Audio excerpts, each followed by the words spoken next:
Bapak-bapak, ibu-ibu, jamaah rahimakumullah, kita hari ini akan membahas kitab Al-Adabul Mufrad seperti biasanya pada subuh Jumat. Dan hadis yang kita bahas adalah hadis yang ke-260. Judulnya Babut Tahab Bainan Nas, yang artinya pembahasan tentang saling menyayangi antar sesama manusia. Bapak-bapak, ibu-ibu, jamaah rahimakumullah, hal yang harus kita menjadi pegangan kita ditakdirkan oleh Allah dengan jarak yang jauh dengan Nabi. Kita ditakdirkan menjadi umat yang terbelakang, jauh berjarak dengan Nabi. Beda dengan para sahabatnya yang bisa langsung bertatap muka dengan Nabi, bisa mendengarkan Nabi, nasihat langsung Nabi. Sementara kita hari ini tidak bisa bersama dengan Nabi, jauh berjarak dengan Nabi. Jarak kita dengan Nabi sudah 1446 tahun yang lalu. Namun alhamdulillah, bersyukur kita berkat ijtihad dari ulama kita, diantaranya Imam Al-Bukhari, sang pengarang kitab Al-Adabul Mufrad. Beliau menghimpun hadis-hadis Nabi yang berkenaan dengan akhlak beliau. Maka apa yang kita lakukan hari ini dan di setiap hari Jumat subuh mengkaji kitab Al-Adabul Mufrad, bagian dari bukti nyata kita mencintai suri tauladan kita, ingin mencontoh beliau. Nah, mudah-mudahan kecintaan kita kepada Nabi dihitung sebagai amal pahala kita di hadapan Allah Subhanahu wa taala. Amin ya rabbal alamin.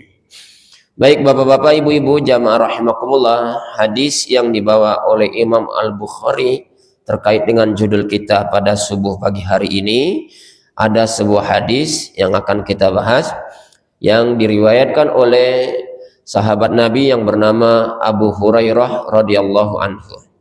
Dalam hadis ini disebutkan Nabi bersabda yang bunyinya, "Wallazi nafsi biyadihi la tadkhulul jannata hatta tuslimu wa la tuslimu hatta tahabbu absus salam tahabbu wa iyyakum wal bughda fahiyal haliqah la aqulu lakum tahlikus sya'ra walakin tahlikud din."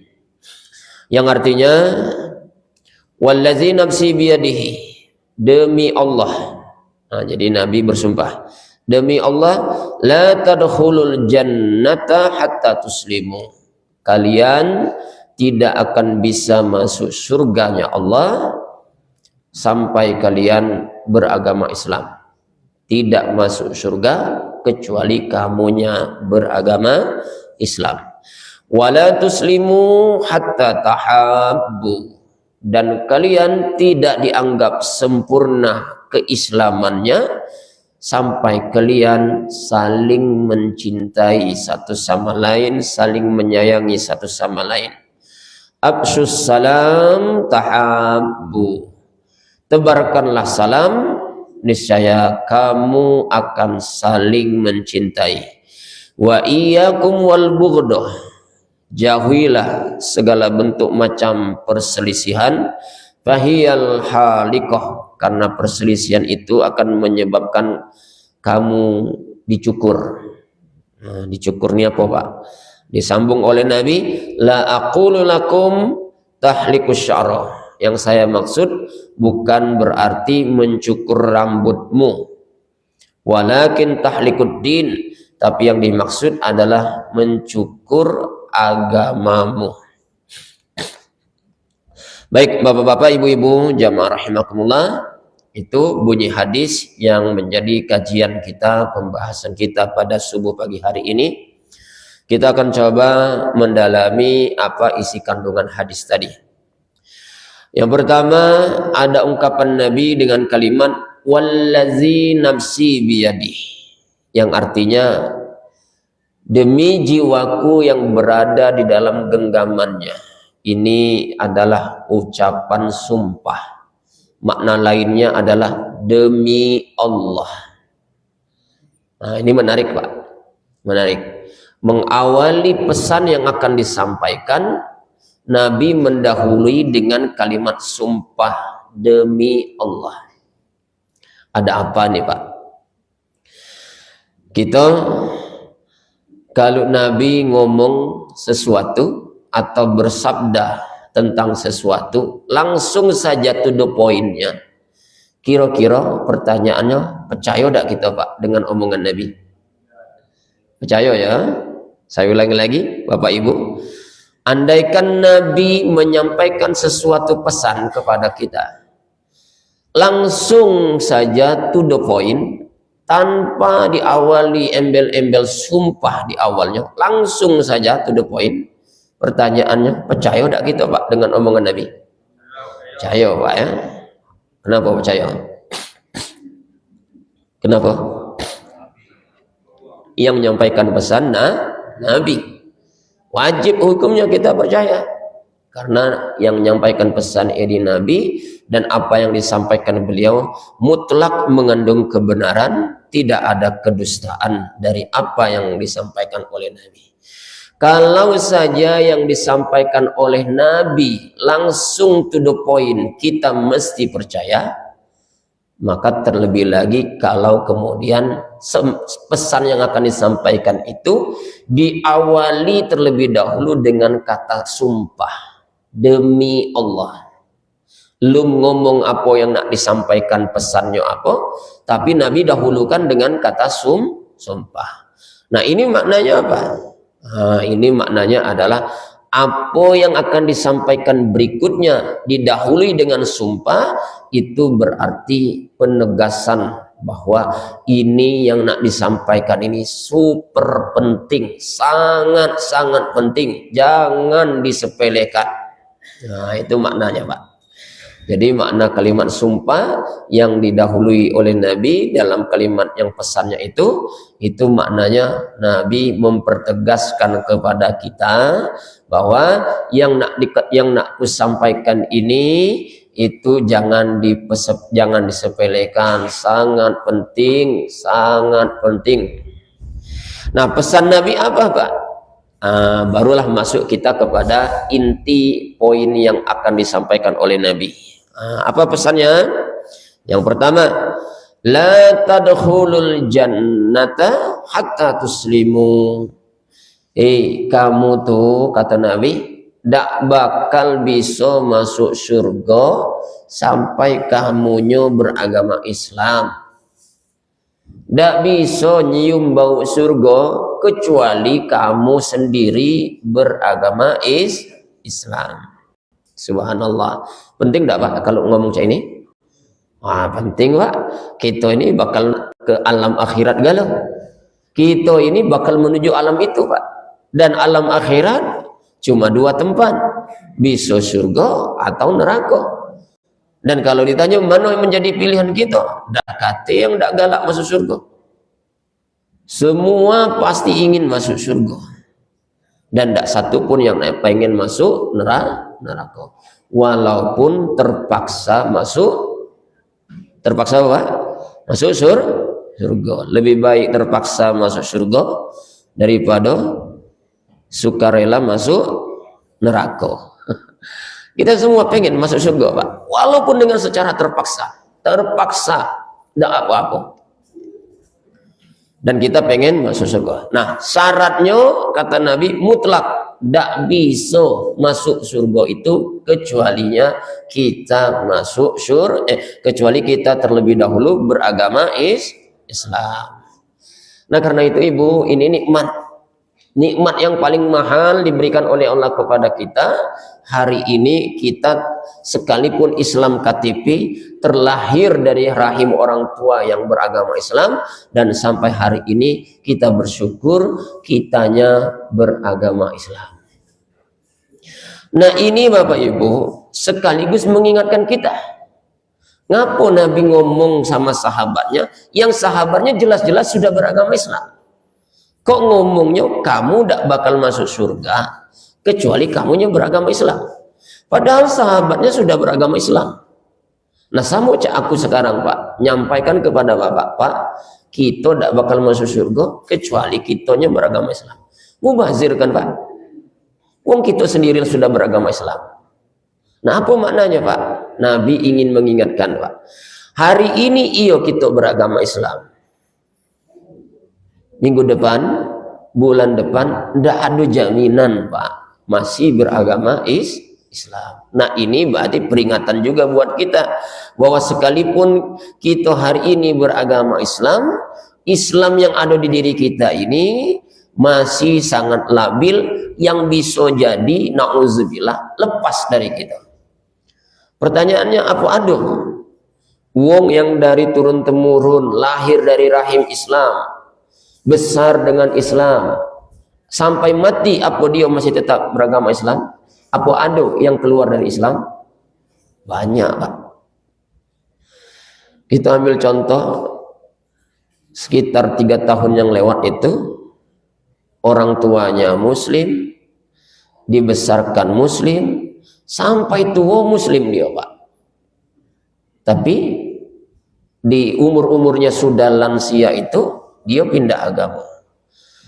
Dulurnya Ibu Megawati itu siapa namanya? Sukmawati Pak ya? Yang pindah ke Hindu tuh. Rahmawati.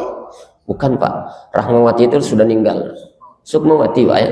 Dia itu Megawati, Rahmawati, Sukmawati. Nah, yang keluar dari Islam itu Ibu Sukmawati, yang memang gelagatnya sudah terbaca, sudah ada tanda-tanda sebelumnya, menghina wong pakai kerudung, menghina suara azan dan seterusnya. Itu ternyata lepasnya imannya, dan sekarang beliau beragama Hindu. Itu nyata Pak, bukti bahwa Islam kita hari ini belum ada jaminan sampai mati kita beragama Islam. Maka Nabi berpesan Pak, bukan Nabi, Allah. Nah, nanti kita salat Jumat, biasanya khotib menyampaikan ayat ini Pak. Apa tuh ayatnya? Surat Ali Imran ayat 19. Surat Ali Imran ayat 102. Apa kata Allah di dalam Al-Quran? Ya ayyuhallazina amanu taqullaha haqqa tuqatih. Nah, ujung ayatnya apa? Wala tamutunna illa wa antum muslimun. Itu Allah Pak mengingatkan kita. Hei orang-orang yang beriman, bertakwalah kamu dengan sebenar-benar takwa. Wala tamutunna illa wa antum muslimun. Jangan nian kamu mati kecuali matinya kamu dalam beragama Islam. Pak. Jadi Allah ingatkan kita yang hari ini beragama Islam belum ada jaminan sampai mati masih beragama Islam. Oleh karena itu Bapak Ibu, pesan Nabi ini sangat penting buat kita. Tidak bisa masuk surga kecuali kamunya beragama Islam. Ditegaskan oleh Allah, kecuali kamu matinya dalam keadaan beragama Islam. Maka pertahankanlah nikmat iman yang ada pada diri kita, nikmat Islam yang ada pada diri kita, dirawat, dijaga, dipelihara, jangan sampai lepas dari kita. Nauzubillah min zalik. Baik, ini pesan pertama. Pesan berikutnya berlanjut dari hadis tadi apa? Wala tuslimu hatta tahabbu. Dan kamu, kata Nabi, tidak juga sempurna keislaman kamu sampai kamu saling mencintai satu sama lain. Nah, berarti Pak, level keislaman kita, kualitas keislaman kita, yang satu dengan yang lain bisa berbeda-beda tingkatannya. Oke, kita sekarang sudah alhamdulillah beragama Islam semuanya. Tapi derajat keislaman kita tidak sama. Antara si A dan si B beda. Maka Nabi memberikan rambu-rambu di antara tingkat kesempurnaan keislaman kita, manakala kitanya satu sama lain bisa saling mencintai, saling menyayangi, punya kepedulian antara satu dengan yang lain. Nah, ini pesannya Pak ya. Jadi masuk ke dalam judul yang kita bahas tadi. Jadi judul yang kita bahas ini pesannya. Tidak dianggap kita tuh Pak sempurna Islam kita. Islam sudah diterima, tapi kesempurnaan Islam kita belum mencapai itu kalau kita belum saling mencintai. Nah pertanyaannya Pak, bagaimana caranya supaya tumbuh rasa saling mencintai satu sama lain? Nah, Nabi memberikan panduan. Panduannya bunyi hadis berikutnya. Apa? Absus salam tahabbu. Kata Nabi, tebarkanlah salam di antara sesama kamu, maka dengan saling menebarkan salam itu akan tumbuh rasa saling mencintai satu sama lain. Jadi ada syarat Bu ya. Nak sempurna Islam kitanya harus saling mencintai. Supaya tumbuh saling mencintai satu sama lain, cak mana jalannya?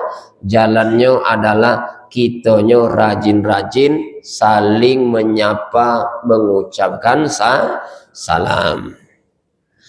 Nah pertanyaannya Pak, kenapa sih ngucap salam bisa menumbuhkan rasa cinta kita Pak?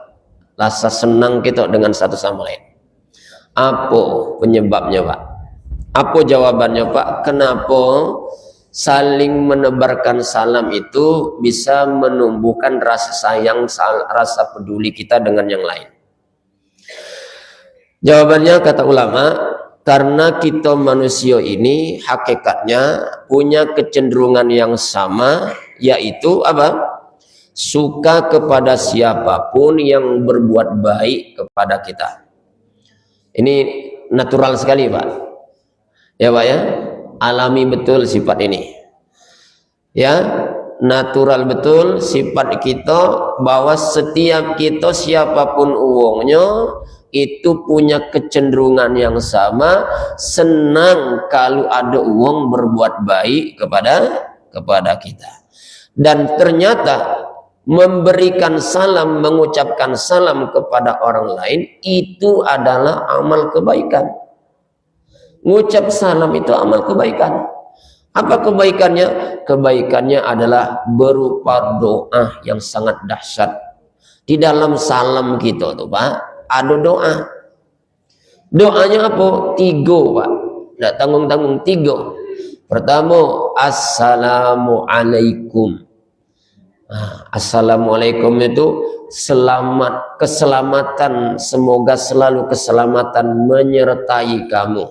Selamat, assalam. Kemudian yang kedua, kalau kita lanjutkan, warahmatullah, dan semoga rahmat Allah selalu tercurahkan untuk dirimu.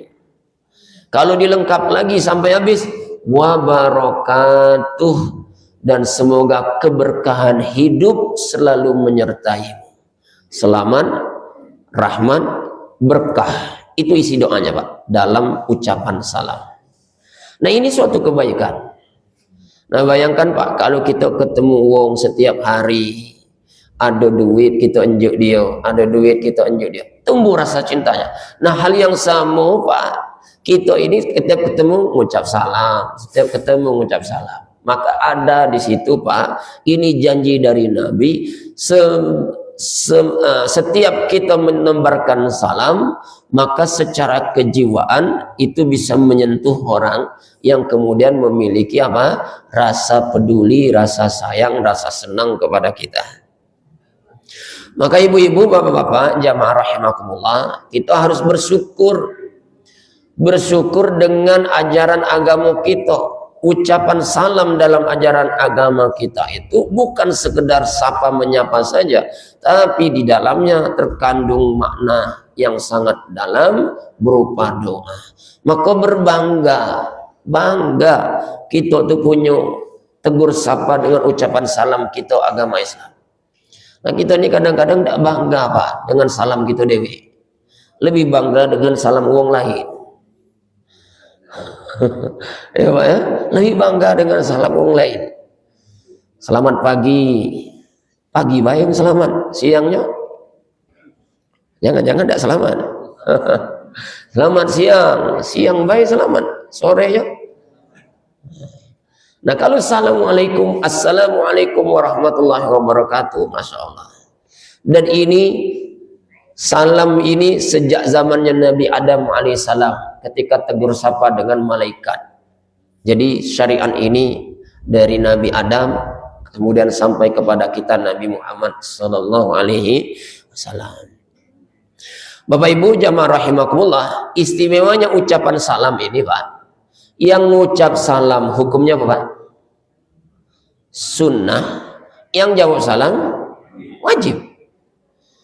Ngucap salam sunnah, yang jawab salam wajib hukumnya Pak.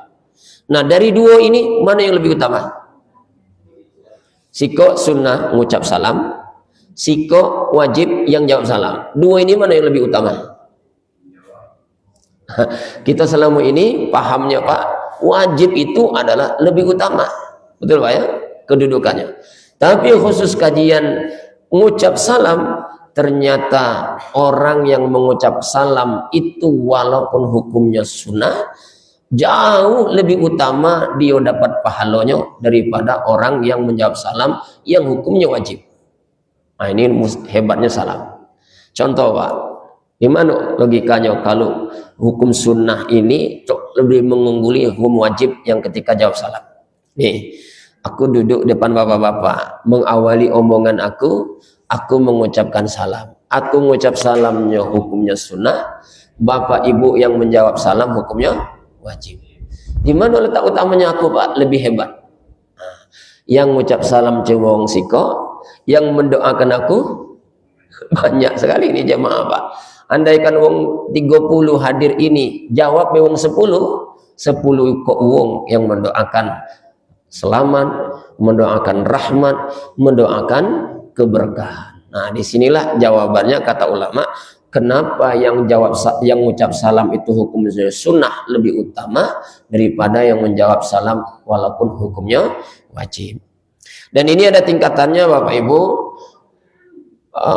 Dalam hadis kalau kita mengucap salam assalamualaikum sudah sempurna tuh Pak, sudah lengkap itu. Itu dapat pahala 10 Pak, 10 kebaikan. Nak lebih lagi maka tambah ke, jangan batas itu, kelipatan 20. Macam mana? Assalamualaikum warahmatullahi, 20 kebaikan kita Pak.